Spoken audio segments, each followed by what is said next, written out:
Rajkot ward number 3માં ભાજપના નેતા Hemubhai પરમારને ticket ન મળતા તેમના સમર્થકો સહિતના સ્થાનિક લોકોએ મોટી સંખ્યામાં મધરાત્રિએ એકત્રિત થઈ ભાજપ કાર્યાલય ખાતે જઈ હોબાળો મચાવ્યો હતો।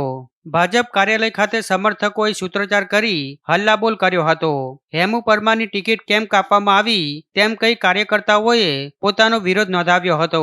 આથી એક સમયે સમર્થકોનો આક્રોશ જોઈ વાતાવરણ ગરમાયું હતું। આમ રાજકોટ ભાજપમાં ભાજપનો આંતરિક જૂથવાદ ચરમસીમાએ પહોંચ્યો છે।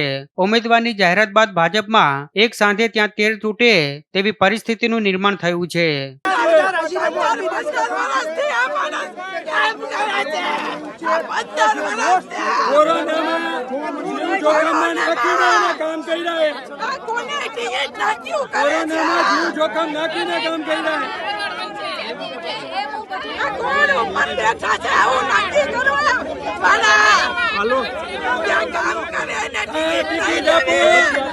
हमारे कार्यकर्ता काम करने